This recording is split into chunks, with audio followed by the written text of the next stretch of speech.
Hello again, and welcome to Section 5, entitled Common College Writing Assignments.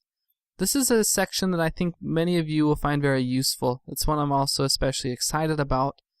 It's where I'm going to walk you through some key strategies and ideas of how to write some of the most common college writing assignments effectively.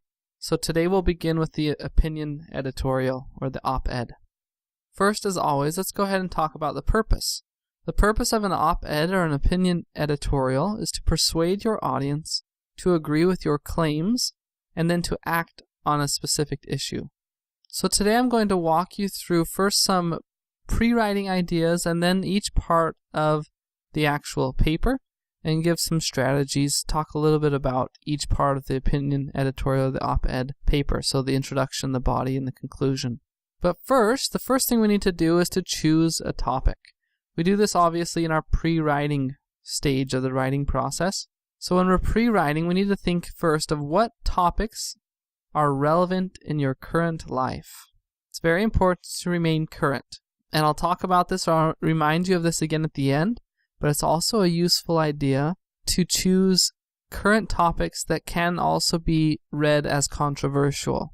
So controversial topics make very good op-ed pieces because your readers will have an immediate response. Once you've identified topics that you think are relevant in your personal current life, start to connect your personal interests and do some background, just basic background research to make sure you're both informed and passionate about the topic. So being informed is not enough, and being only passionate is not enough. We need to make sure we're both informed and passionate about the topic we're writing on. The second thing we need to do in our pre-writing is to identify the audience. So who is your specific audience? What are the general opinions, beliefs, and values of your audience? How might your audience take a stance on the issue, and how come? And what new information or ideas are you going to offer to those members who already agree with you? So in other words, in order to carve out your own angle and to be able to present your opinion in a persuasive way, you need to identify your audience early on, at least the audience, your target audience, in order to decide which types of examples, which type of rhetoric, which level of diction, and so on to use in order to be most persuasive. Once we've done our pre-writing, we've answered these questions for ourselves, and we've written down a few ideas, or we've drawn a mind map to start to draw those connections that we'll discuss in detail in our paper. We then need to come up with our thesis.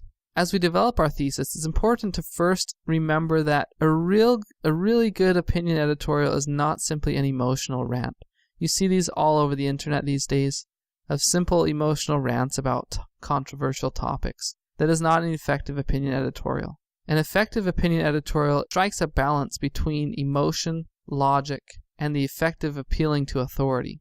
So as you're selecting a topic to write on, make sure that it is a topic that you'll be able to apply a balance to, that you're not only overly emotional about, or that you're not simply thinking logically about, but something that you can tap into each of these three elements of rhetoric. Remember also that just like any other piece of writing, it's important to select a narrow topic and a topic where you're going to be able to assert a certain claim. As you develop your thesis, also remember that you want to write a thesis that people will disagree with.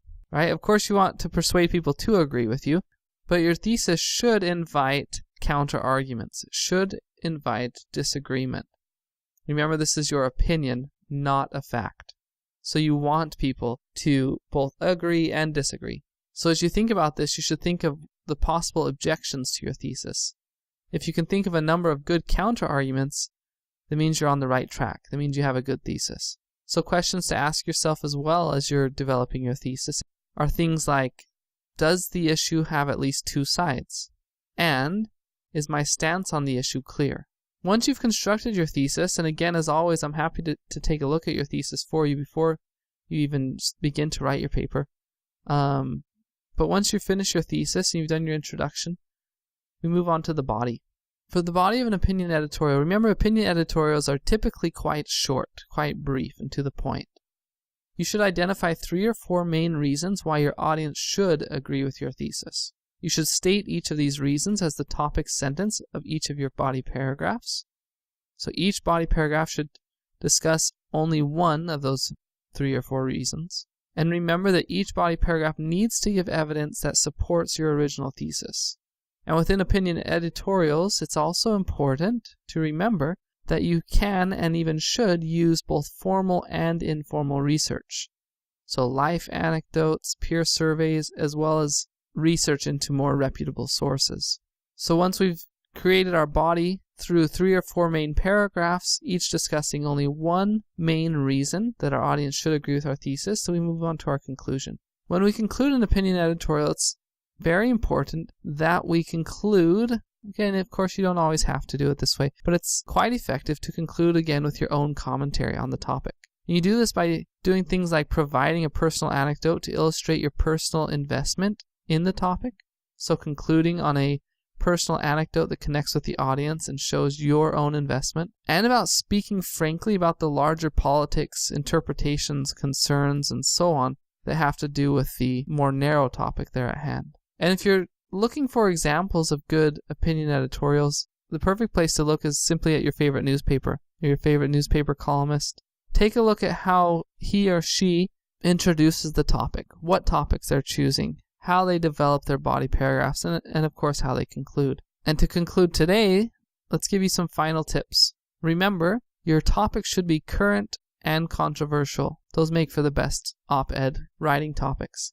Remember to be concise. Again, these are short, so to the point, state your claim very early on and clearly, which is, of course, my next point. State where you stand clearly and early in your paper. Encourage the action that your opinion should invoke.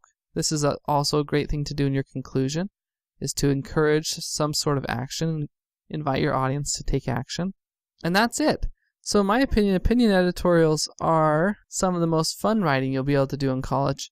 But we also don't receive a lot of training on how to write an effective opinion editorial. So I hope today helps in that regard.